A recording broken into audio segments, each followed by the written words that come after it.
Siuntiossa, Lohjan rajalla Pahnamäen ja Hopstyksbergetin välissä, sijaitsee vanha suopainanne, Stormossen.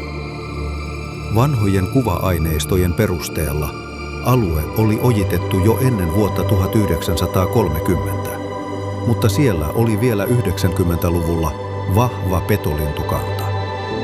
Ojituksen jälkeen suole alkoi kasvaa metsää, mutta myöhemmin puusto hakattiin jälleen pois. Maisema on siis muuttunut useaan kertaan ihmisen toiminnan seurauksena.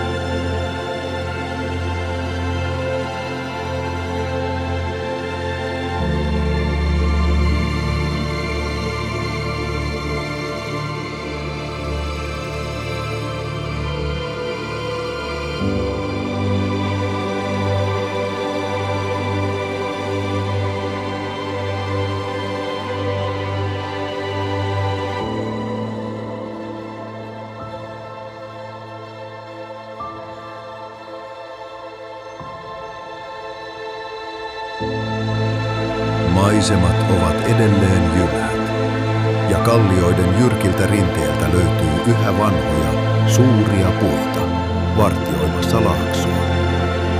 Alueen pohjoisosa rajoittuu upeaan Pahnamäen avokallioon ja jyrkänteeseen.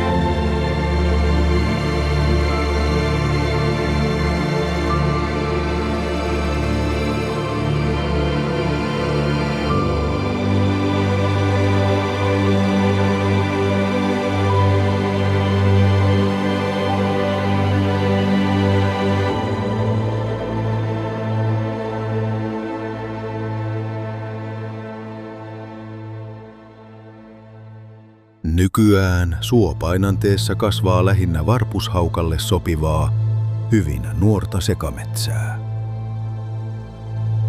Kuluu vielä kymmeniä vuosia, ennen kuin alue tarjoaa elinympäristöä suuremmille petolinnuille.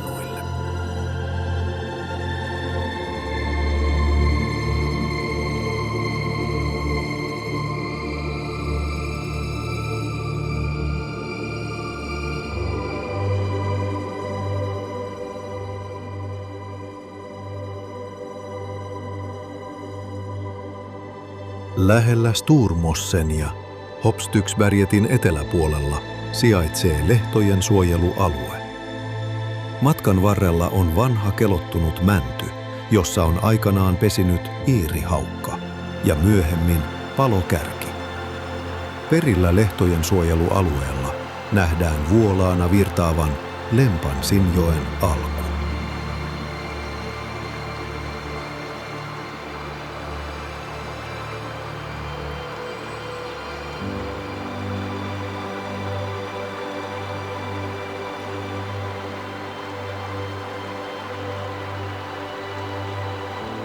Tämä alue sopii mainiosti erilaisille tikoille, ja siellä voisi kuulla jopa pikkusiepon laulavan.